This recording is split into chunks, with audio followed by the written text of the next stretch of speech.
Well, the Eagles are in trouble, and I think they're mathematically eliminated from one seed contention as well after the slate of games. Saints Packers is on. Um, but looking at the results, the Broncos, we already discussed how they lost to the Chargers. Texans lost to the Chiefs. Ravens beat the Steelers. We had the Falcons beat the Giants. The Lions beat the Bears. Panthers walked off the Commanders in overtime. The Rams lost. The Rams beat the Jets. Eagles lost to the Commanders. Bengals beat the Browns. Titans losing to the Colts. Vikings over Seahawks. Bills barely beat the Patriots. Raiders won a tank bowl, but really the Jaguars won because it's a tank bowl. Dolphins beat Niners, and on Sunday Night Football, the Cowboys embarrassed the Buccaneers.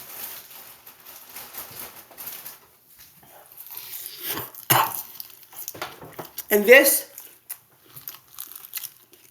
shakes it the playoff picture by a lot because I really think a 10-7 team in the NFC might not make the playoffs.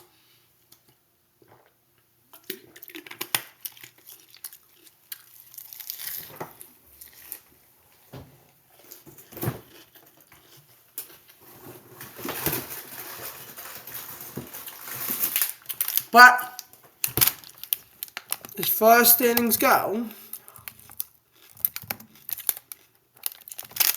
so the Eagles are not screwed yet, although they can't win the 1 seed. But even with the loss, they should be fine for the division. For the Eagles, all they need to do is win 1 game or hope that the Commanders lose a game. And the Commanders could very easily drop a game to the Falcons. So it's unlikely that the Eagles drop out of the NFC East title. They should at least be the 2 seed. But if they can't win the division, then I'm being dead serious. They risk falling as low as a 7. Because the only scenario where they don't get it is if they go 12-5, the Commanders go 12-5, and then in that case, if the Packers go 12-5, Eagles do own a tiebreaker. But if the Packers go 13-4, then then the Eagles own a tiebreaker, and that's a scenario. But looking at the NFC, the Eagles did clinch a spot along with the Lions and the Vikings. Packers, I think they can win one with a win tonight.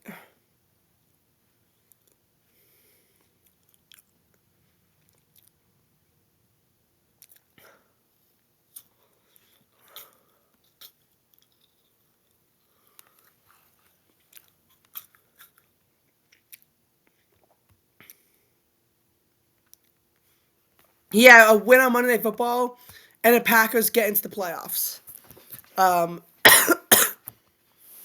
But again, this really this loss shakes up everything. First of all, in the NFC, we do need to say that right now, there's 2 wild card spots that 2 teams are fighting for. Although I think realistically the only shots of getting in both cases are division titles. But 7 teams are eliminated. Giants, they suck. They were eliminated since the end of November. The Panthers are also a bad football team that's been out of it. Since actually only since week 15 because they had the division title hopes. The Bears and Saints had really bad campaigns, and they fired their head coaches. So they've been out for a while. The 49ers, Cardinals, and Cowboys were all eliminated this week. The Cowboys and the Niners both needed an Eagle victory to stay in the playoff race, and the Cardinals were eliminated when they got walked off by the Panthers. That ended the Cardinals' season. So, so as for everything, here, all the division titles are on the line, and they can all be clinched. Eagles, if they win or the Commanders lose, then they'll win the division. Straight up. The Commanders are 10-5. The Eagles are 12-3. So the Eagles have a 2-game lead with 2 to play. So an Eagle win over the Cowboys or a Commander win over, or a Falcons win over the Commanders will give the Eagles the NFC East. Speaking of the Falcons, they have a head-to-head sweep over the Buccaneers. So even though they're both 8-7, the head-to-head sweep over the Buccaneers will mean that the Falcons will get in. The Falcons will get in over the Buccaneers should they tie. So if the Falcons win to go to 9-7 and the Bucs lose to go to 8-8, if they're both tied at 9-8, the Falcons win the division. The Falcons are now the front runners to be in the division. Again, it's been a bit of a crazy season for both teams as the Bucs went to a 4-6 record before winning the next 4 games that take the NFC South lead. But for the Falcons, they started off with a 6-3 record, and then they collapsed before they won their next 2 games. So it's been a bit of a crazy season for both teams. And will the Buccaneers complete the comeback and the Falcons complete the collapse? Because I think that at one point, the Falcons had at least a 2-game lead, possibly a 3-game lead over the Bucs, but then they blew it. Keep in mind that they also own the tiebreaker. So again, because they don't play, Bucs do not control their own destiny for the NFC South anymore. If they both go 10-7, Falcons get in, and furthermore, I don't know what this means for the rest of the NFC playoff picture, but I think the scenario will result in a 10-7 team being out. Because the Falcons play the Commanders. So, they could win that game. That's a bad toss-up. And then they play the Panthers to end the season. Buccaneers, who are in some serious trouble after their loss. They play the Panthers and the Saints. So the Bucs should win out. The question is, can the Falcons win out? That's the question. As for the NFC West, Rams, they are 9-6. Seahawks 8-7. Now, the tiebreaker is still to be determined, with Seattle having a 3-2 division record, and the Rams division record being 3-1. For conference record, though, the Rams are 5-5, and the Seattle Seahawks are only 4-6. That does not play to Seattle's advantage at all. Looking at it, the Seahawks and Rams do play head-to-head Week 18, and this is a potential game to be on prime time. But again, if the Rams win to go to 10-7, not 10-7, the Rams win to go to 10-6, and Seattle loses to go to 8-8, that's it. The only way to keep it alive is if the lead either gets kept to 1 game or Seahawks win, Rams lose. And obviously in the Seahawks win, Rams lose scenario, that would mean that it wouldn't even come down to a tiebreaker, although I think that the Seahawks can claim it. Because again, they play the Bears. They should win that game, and then the Rams probably with everything on the line. Because the Bears are a horrible team. I do see Seattle winning that game. The Bears have lost, 9 in a row now, and the interim head coach is incompetent. I'm not saying that they should have kept Eberflus, but Eberflus was at least better than this. And for the Rams, after they beat the Jets, they play the Cardinals on Saturday Night Football, actually, and then they play the Seahawks for the division. So the Cardinals could beat the Rams, but they have nothing to play for. Probably a Rams win, but again, in that scenario, Rams 10-6, Seahawks at 9-7. The Rams did beat the Seahawks earlier in the season. But again, they should even up their division record, even up their records. Rams go to 4-2 in the division. Seahawks are 4-2, and then conference record, they both be 6-6 in this scenario of the Seahawks winning out and the Rams winning against the Cardinals.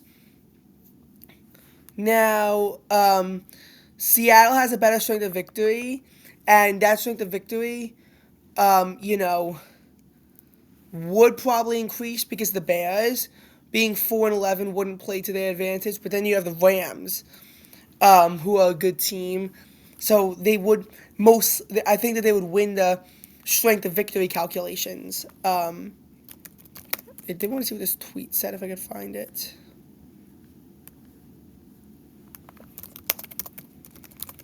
It was what this tweet says if I can find it. I can't find it. Okay. So again, if the Lions win, so the 14-2 and the Vikings lose to go to 13-3, that'll wrap up the NFC North and the number 1 seed, which the Eagles have no shot of now. Because again, the Lions 13-3 and they beat them head to head. They're 5-0 in the conference, and the Vikings are 3-1. Now again, if the Vikings lose, they'd fall to 3-2. So then the Lions would win the division no matter what. If the Vikings lose to the Packers, which I could see happening, because don't underestimate the Packers, they are a very good team. And then they got to play the Lions week 18. So if they both win, then that'll determine who has divisional control. The Lions, they play the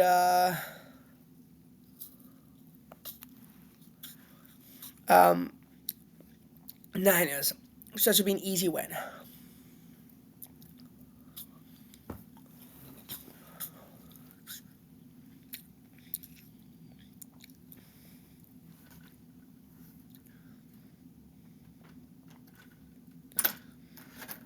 Because you got to realize that if they both win out, it's 14-2, and then the winner of the division is 15-2, and the loser will be 14-3. Yes, there could be a 14-3 team as a wild card. Now, how are the Eagles eliminated? You might ask. Well, because they can peak at 14-3, either one of the Lions or the Vikings has to go 14-3. So there's no way, because they both own a tiebreaker at this point, since the Eagles are not winning a conference tiebreaker at 9-3, which is at best now. I suppose that they could win it over the Vikings, but because the Eagles have a much stronger strength of victory at 449 versus 387, so I suppose that if the Eagles and Vikings both go 14-3, it's possible. But that would mean the Vikings have to lose to the Packers. And then still beat the Lions, which I don't think... but then the Lions will win it. The Eagles have no shot at the 1 seed. I'm pretty sure Eagles are eliminated from 1 seed contention.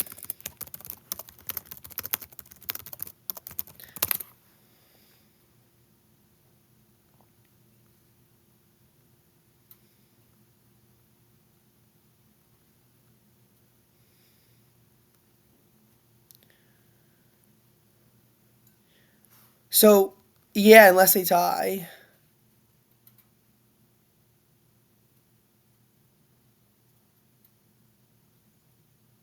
Yeah, they have to tie, and the chance of a tie is pretty much almost impossible.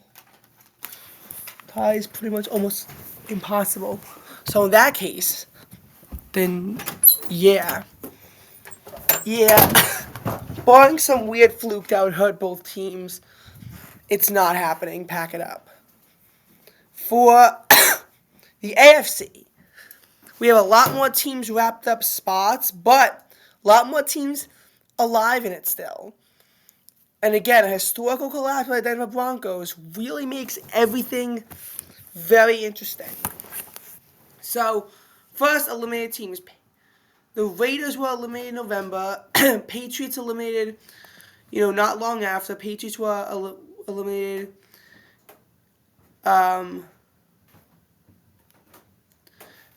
Week 13 as well, so they were eliminated very early on as well.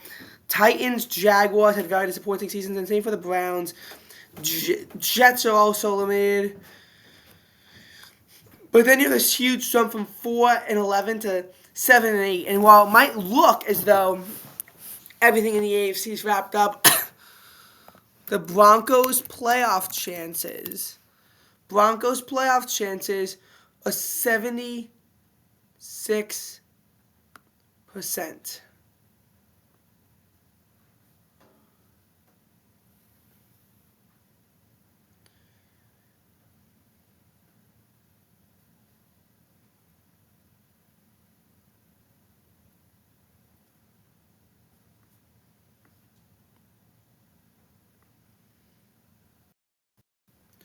Because again, if the Broncos lose next week's game, their odds get no better than coin flip. Now again, there's 3 teams that are fighting for that spot, and the scenarios between them all get wild. Now for the Chargers' playoff chances, they're 98%.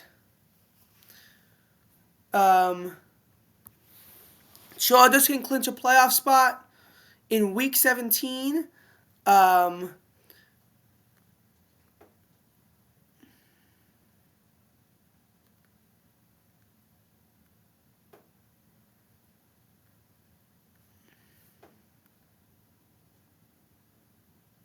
Again, if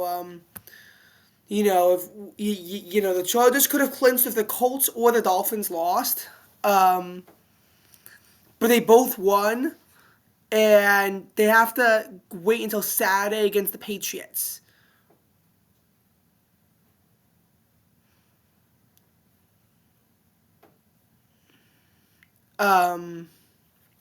So, and again, they're saying the Colts have a real shot. Because it's going to be very hard for the Chargers to miss out in the playoffs. It's going to be very hard. Because they have to lose out.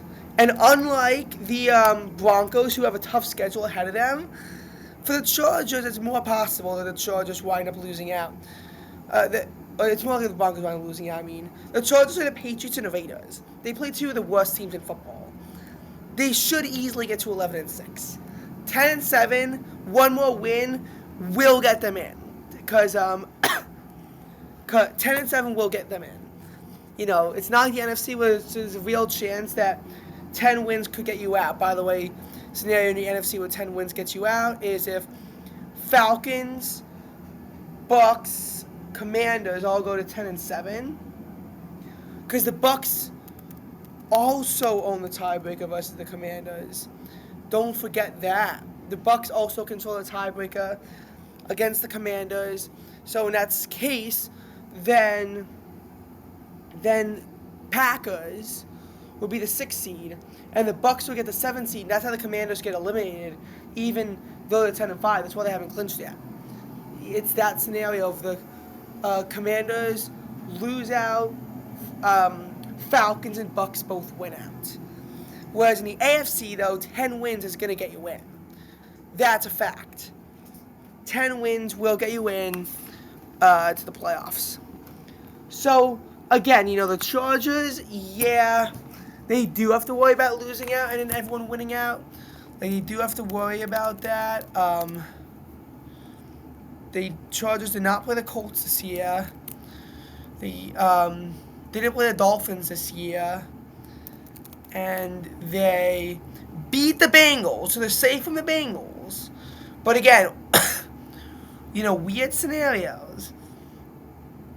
Like, how could the Chargers miss the playoffs? I know the Broncos, let's talk about that. For the Chargers,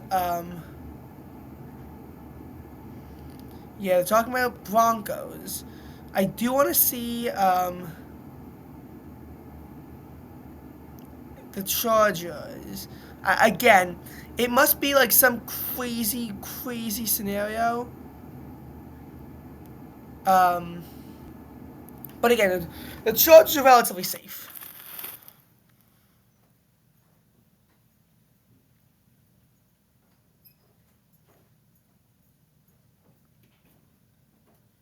Because a win by New England or a loss by the Colts or Dolphins, who both play garbage teams, So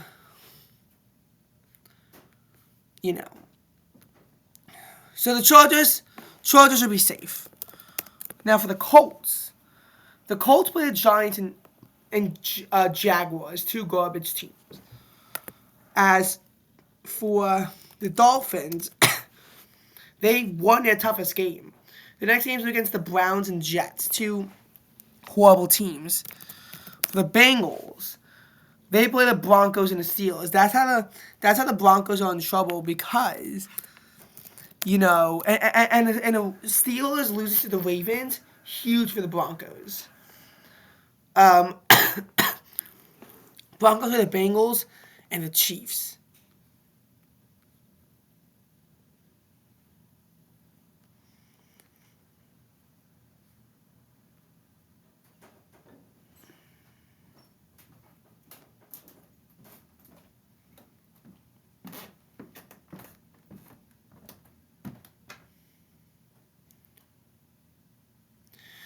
So the Broncos are pretty much guaranteed to only be the 7th seed because, again, they got swept by the Chargers, as they say. And, it's going to be really tough for them to make up any ground. They got to rely on a lot of miracles to happen to be past the 7th seed.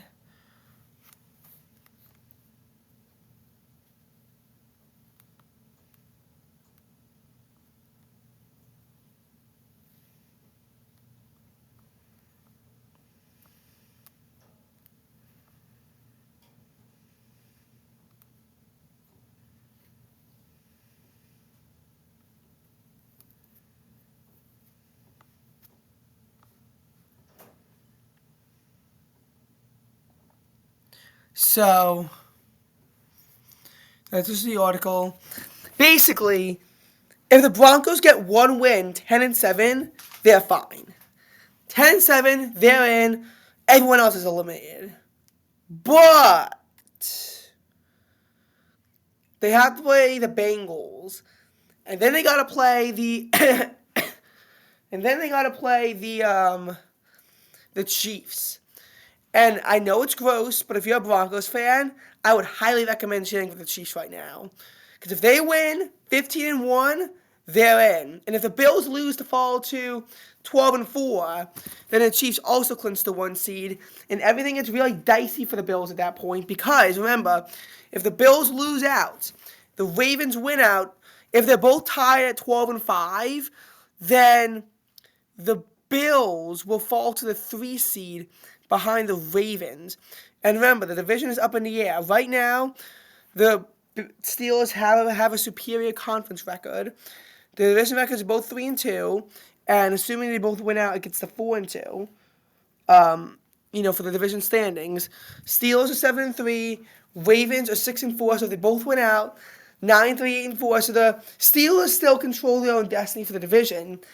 But the reason why many say it's unlikely is because compare the schedules. The Steelers play the Chiefs and Bengals, whereas the Ravens play the Texans and Browns. So the Ravens have a slightly easier schedule. And again, the Bills are in trouble if they lose that either way. I mean, the Bills play the Jets and Patriots, though. But they almost lost the Patriots at home. So, any given Sunday. And again, Bills clinch the division, Chiefs clinch the division, Texans clinch the division. They all clinch the division. But the AFC North is still up for grabs between the Steelers and the Baltimore Ravens. Because Steelers going to put the bow tie on it this week, and now they're still the front runners for it. But one Steeler loss and Ravens win, and then all of a sudden, the Ravens are the overwhelming favorites to win the division, even though they can't clinch it. And the Ravens, again, at 10-5, have a playoff spot. Now, as for the Broncos, a Bronco win over the Bengals puts them at 10-6, and it will put them in the playoffs. Now, the Chargers lose and they go to 9-7, then, yeah, everything becomes dicey, so with all the conference record crap that you have to realize. But again, the Chargers play the Patriots and the Raiders, so I'm not really going to focus too much on them missing out because they'll just complicate things. Whereas if you lose to the Patriots and the Raiders, you deserve to not make the playoffs. But I think the Chargers should be just fine. I think that the Chargers have no problems beating the Patriots or the Raiders. For the Broncos, so if they win 10-6, then they're fine because none of the other teams can catch up because they can max out 9. But if they lose to the Bengals, then they're 9-7, and the Bengals are 8-8. They're on the tiebreak against the Cincinnati Bengals. Now the Bengals will need to, due to conference record, the Bengals will need the Colts and Dolphins to lose a game. If they win out and the Broncos lose out, the Colts get in. And if the Colts drop a game and the Dolphins don't, then the Dolphins will get in over the Bengals based on conference record. Because 5-5, Dolphins will go to 7-5, Bengals will be 6-6. Colts will be out of it, but if the Colts win out, then they get to 7-5. Which, wait, how would that favor the Colts over the Dolphins? I don't know.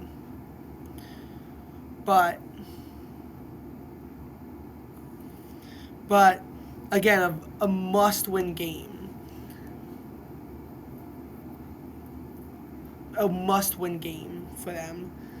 Because the Colts lost to the Broncos head-to-head, so their odds are cooked unless the Dolphins and Bengals all win out. They gotta hope that the Colts lose a game, and then they have to win out, and then hope that the Broncos can lose out. But again, if the Broncos lose to the Bengals, then makes it a lot dicier, because then they're gonna play the Chiefs, and we know Andy Reid works with his mind games. He could play some of his starters against the Broncos, even if they play the 1 seed, to get to the opponent that he wants, because you might rather play, because if you're the 1 seed, you might rather play a team like, instead of playing the Broncos, if they advance, then you might rather play a team like the Colts, Dolphins, or Bengals if you're the Chiefs. Now, I'm not so sure that he's going to do this because if he plays his starters like Patrick Mahomes or Travis Kelce or Chris Jones, and they get injury, and the Chiefs lose in a divisional round, that's bad for job security purposes. That's like the one thing that you can't do.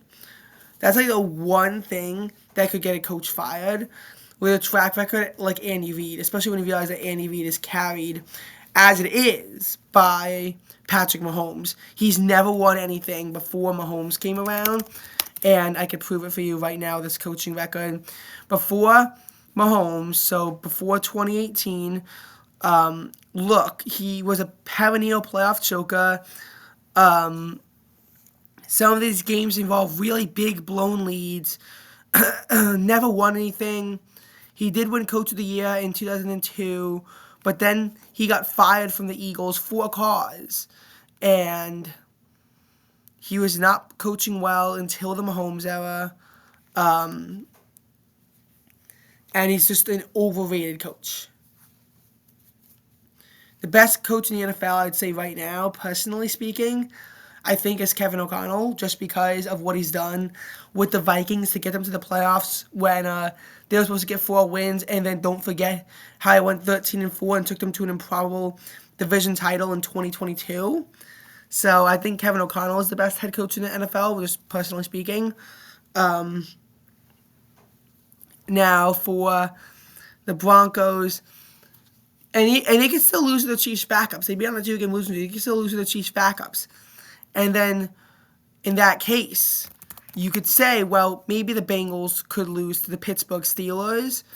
And, the Bengals could lose to the Pittsburgh Steelers. And I'm not sure if that would get them into the playoffs. Because if the Steelers' division hopes are still up in the air, they're going to play their starters. And they're going to beat the Bengals. But if they're resting their stars because they've already clinched, which will happen if they somehow beat the Chiefs, which would also then not give the Chiefs the 1 seed most likely, and the Ravens lose to the Texans, then they could be in trouble on that front. Now, if the Bengals lose a 7, then they'd be 8-9 in this case. But again, 9-8 Dolphins, 9-8 Broncos. In that case, Dolphins have a 7-5 conference record. Broncos are 7-5 too. I mean, Broncos are 5-7, and then the Dolphins are 7-5 in their conference record, and then the Colts would be 7-5 too. Now they have a better strength of victory. I think in that case, how is a three-way tie broken NFL? Because I don't think it just comes down to head-to-head at that point. Now, if one of the teams had won or lost all of their games against the common opponent, then that's different. But the Colts beat the Dolphins. So the Broncos beating the Colts matters, less now because the Colts beat the Dolphins. Now, if the Dolphins had beaten the Colts, then it would be different.